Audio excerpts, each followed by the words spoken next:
This week on HomeKit News, the Aqara Smart Lock U200 with Matter, Thread and HomeKeys.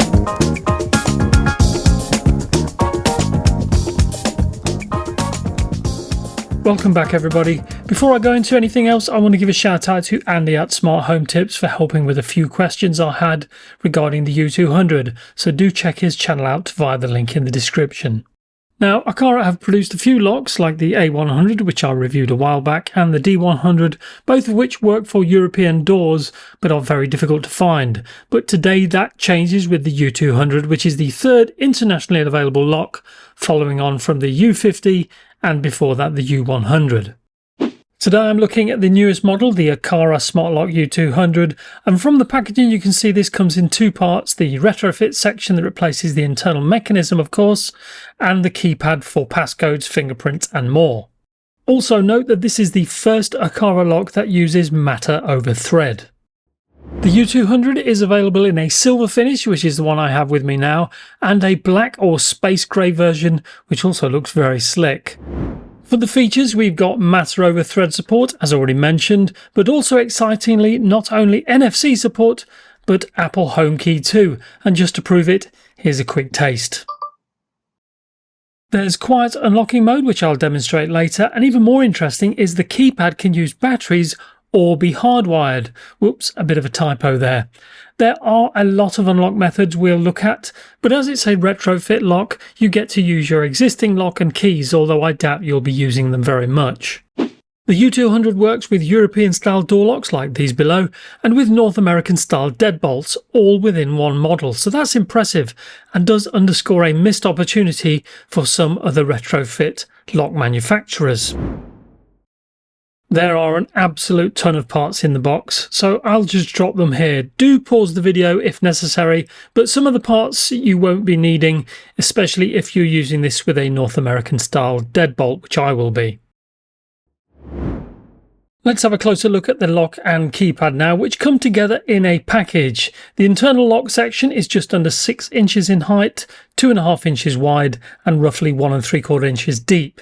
The keypad on the other hand is a tad smaller at 5.6 inches tall, 1.65 inches wide and 1 1/4 inches deep. So this is the main part of the lock that replaces the thumb turn on the inside of the door with a mounting plate to attach the lock to the door. For European doors, you'd have the plate facing downwards, whilst the deadbolt placement is the other way up like here. The lock then affixes to the mounting plate like so. As the Aqara logo is printed on the side of the lock, regardless of whether you fit it to a Euro or deadbolt lock, it always looks correct, regardless of the lock's orientation.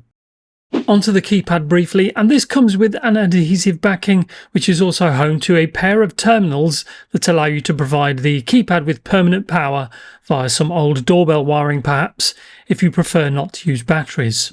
Going back to the mounting plate, and as I'm going to fix this to a deadbolt lock, the tailpiece would go through the centre hole with one of the adapters fitting on top of the tailpiece, like so. That tailpiece adapter then essentially sits into a recess within the U200, so when the motor turns, it also turns to the deadbolt via the tailpiece. The keypad actually has a few other features, so aside from the obvious 10-digit buttons and a fingerprint reader, all of the buttons light up when pressed. There's also confirm and lock buttons. The back has an adhesive backing and, as already mentioned, the two terminals to provide permanent power. Now if I remove the back plate, you get a voice warning, and shortly after an alarm will sound, which can be deactivated via the keypad or the fingerprint sensor. Please verify the administrator fingerprint or password.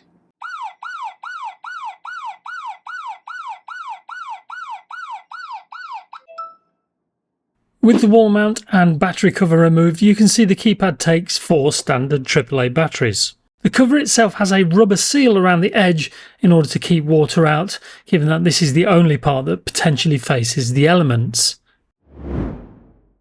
With the U200 quickly installed, and it was quick, you can see the lock still allows for manual operation, which for safety reasons makes total sense. If I just remove the cover plate, you can see two QR codes, one for adding it to Meta platforms and one for Aqara only. There are also two separate buttons, reset and set, as well as a space for the battery. Now the battery in question is a rechargeable type with a connector on the back and a USB-C port for charging it when it needs to be. So I'll place the battery in the recess like so, and it gently clicks into place quite easily. Now some might have preferred standard batteries, so hopefully replacements for this battery are reasonably priced and easily available. I'll now move on to the various unlock methods that the U200 offers, starting with the fingerprint sensor, and as you can see this method is really pretty accurate and incredibly fast too. The keypad does take a little longer, but is good for guests who may prefer not to use a fingerprint. You can store up to 50 passcodes and 50 fingerprints. Onto Apple HomeKey, and this is just as fast as the fingerprint sensor, and you can also use HomeKey to lock the U200 as well. You can also use Aqara's own NFC cards to unlock the U200, and it's also very fast, but you can't use it to lock the door as such. There is a thing called quiet mode, which is available by simply pressing the confirm button before performing your preferred unlock routine. So if I press the button, then use the fingerprint reader, you see the lock opens more slowly, but also far more quietly. This also works for locking the door, so pressing the confirm then lock button achieves this. You can also do the same with the passcodes, of course, although the keypad still has the beeping noises, which don't seem to have the option to be disabled. It'll come as no surprise that you can also do exactly the same with Aqara's own NFC cards, on which note it should be made clear that only Aqara NFC cards will work with this lock, at least as far as I'm aware. Of course, even Apple HomeKey can utilise quiet mode, which is great if you're arriving home late and want to keep disturbances to a minimum. As previously mentioned, you can see the keypad lights up when in use, which is handy at night. For those new to Apple HomeKey, even if your iPhone has run out of battery power, you can still use HomeKey as shown here. Pretty impressive, I think you'll agree. The Aqara app is where all your settings reside and where most of the extras are accessible. You'll see I'm connected via Bluetooth even whilst the lock is connected to my Thread network, although I've not got it connected to my M3 hub right now. I did previously have it connected in prior tests, however. As with all Aqara locks, you can create additional passcodes like single-use ones that you can then send to somebody, which will then expire after being used once. User management allows me to add more permanent users, which then allows me to add fingerprints, passcodes or extra NFC cards. This also gives the option to generate a passcode for you, but also customize when access is permitted, with start and end dates, days of the week and even times of the day. You can keep tabs on lock access with the log section, which also includes any problems with the lock. Sounds that come from the keypad can also be adjusted, as well as change the language with Chinese, Polish, Russian, Spanish and French, in addition to the standard English and German. There are also auto lock options available, although for whatever reason I couldn't get this to work most of the time. The quiet mode I showed earlier actually offers 3 different lock speeds and can be either permanently active or scheduled. Here are the 3 different speeds.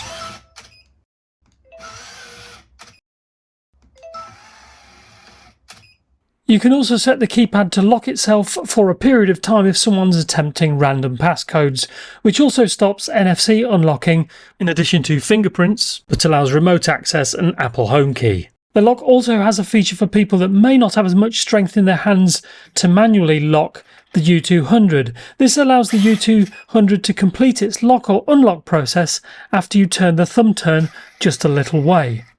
Next to Apple Home, and although you don't get the same level of options as you do in Aqara, you still get battery levels, although whether this is for the keypad or lock, I'm actually not sure. You can also use the lock in automations with other Apple Home compatible devices, which can be a bonus. There's also the Manager Access feature that allows you to generate and share passcodes independently of the Aqara app.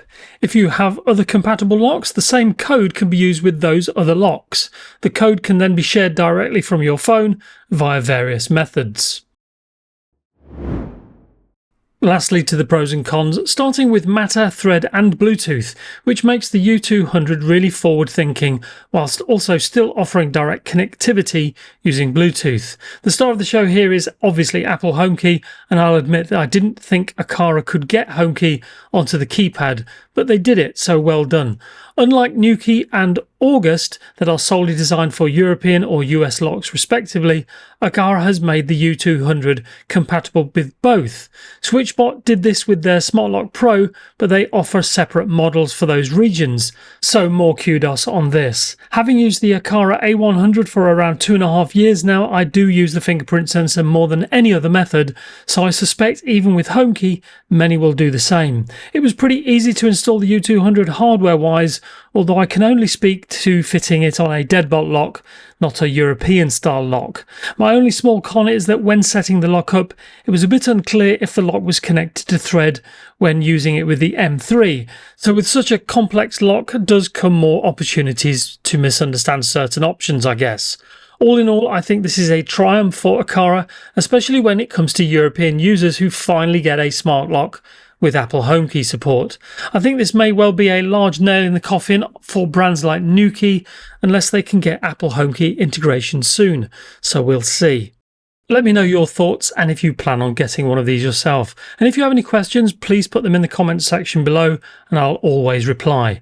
In the meantime, if you enjoyed this video and want to see more, please do give this video a like, please share it where you can, and do subscribe if you haven't done so already. Until the next time, stay safe. And in these trying times, it's worth noting Einstein once said, the difference between stupidity and genius is that genius has its limits.